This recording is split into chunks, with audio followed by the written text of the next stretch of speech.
Hello and welcome back to Stop and Go F1 on the weekend where the championship can be all sewn up. It looks like Oscar Piastri is back to try and stop that. We will break down the sprint race in just 1 second. Before we do though, remember to like and subscribe. You can give us a hype if you want. I haven't asked for a hype in ages. Give us a hype!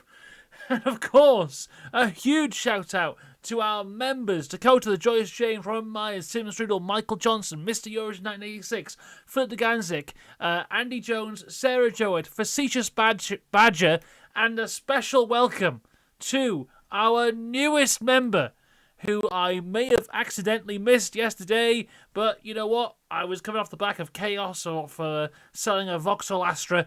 We've got to say a huge thank you to our newest member, The Baked Toast. If you want to become a member just like The Baked Toast, you can by clicking the link down below, either on YouTube or on Patreon, and you can join along. If you're a AI racing world champion or above, you get your shout outs, you get your early videos if you're a Mansell Mustache member. It's all the fun of the fair. Welcome along. The Baked Toast is the most important thing.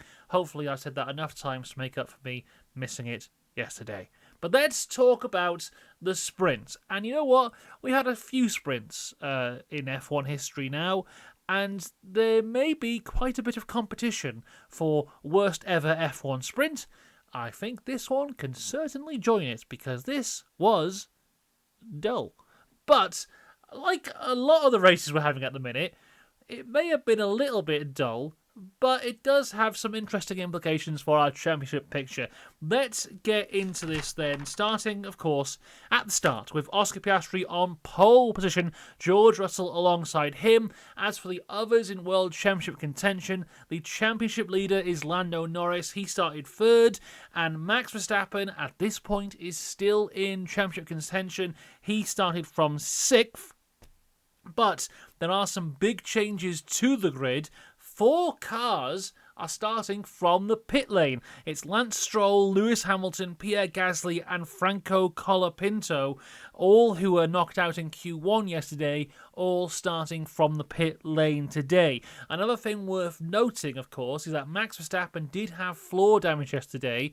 He has made some floor changes between now and then, but importantly has not changed the plank or the skid blocks, so avoids any penalties that could be associated there. Just changed what they were allowed to change. As we get to the start of the race, though, it is a wonderful start from Oscar Piastri, who just sprints into the lead. Also, a very good start from Max Verstappen, who halfway through the lap is up into 4th place, passing both Fernando Alonso and Yuki Tsunoda. I imagine it was probably team orders from Yuki's position, because he didn't really fight him too hardly, but understandably, really. I mean, if you're Red Bull, you've got one driver who's fighting for a world title, another driver who is not. It makes sense. If Max is behind you, get out the way. But that being said, it was actually a very good start from Yuki Tsunoda. You see on the replay, he was basically wheel to wheel with Norris going into the first corner. He had Russell just ahead of him, which may have slowed him down ever so slightly, but a very good start, and then Max was just all over him, and he lets him go right through, and you don't really see Yuki again until the end. Meanwhile, Oscar Piastri, after one lap, is just gone with this thing. 1.2 seconds in the lead from George Russell. The big loser on the first lap was one Charles Leclerc, who had a dreadful time in this sprint race, lost 4 places on the opening lap down to 13th place, and I think he went off the track twice on the first lap as well. Max Verstappen at this point, though, is showing some good pace, and he's right on the back of Lando Norris, has DRS on him, has a little look down the inside into turn 1, but is too far back, and really that was the only opportunity he ever really had, because the issues that he had yesterday, while seeming not as bad, still very much are there. And we hear on the radio he is complaining that the car is bouncing and jumping all over the place, and it's just not going well for him. Good news for him, of course, is that they can change the setup between now and qualifying to hopefully get him in a better place for that. But it did seem like the car was better today, but overall still just not really there. At one point, though, Max has DRS on Norris, but Norris then has DRS on George Russell in front of him, so negates Max's possibility to pass there. Russell does pull away from Norris, though, and it's just Max with DRS again, but still not able to do anything. And by lap 7, Max is out of DRS and does not get it back again before the end of the race. We see a replay at one point that Carlos Sainz's car, part of the floor just flew off. This track is a car destroyer. It is not a track where you can overtake. It's not a track where seemingly anything interesting happens. But it is a track that will destroy your car. The gravel traps will pierce your tyres. The curbs will destroy your floor. You're just driving around. The car will be destroyed. And that's what we saw from Carlos Sainz.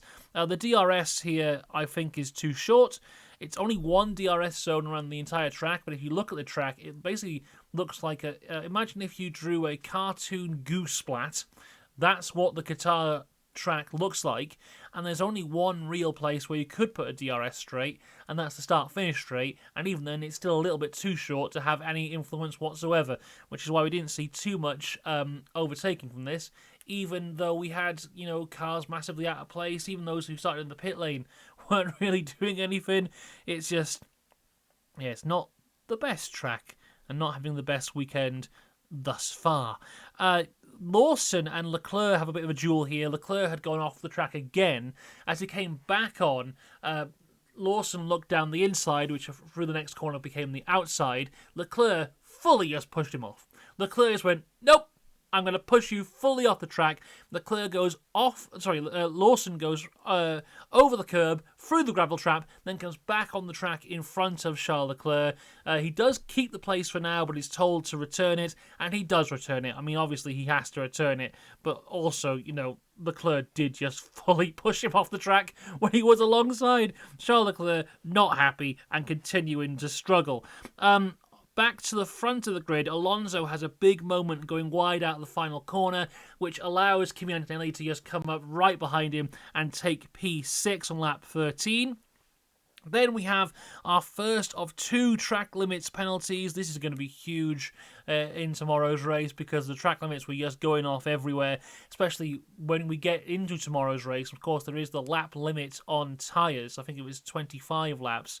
We didn't even have 25 laps in today's race and tyres were already struggling. So I think when we get tomorrow, when people are really struggling on tyres and have to do a much longer race, this track limits thing is going to raise its head again and will be a serious, serious issue.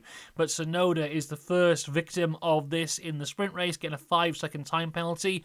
Then the guys at the back just decide, forget this, I'm having an awful time.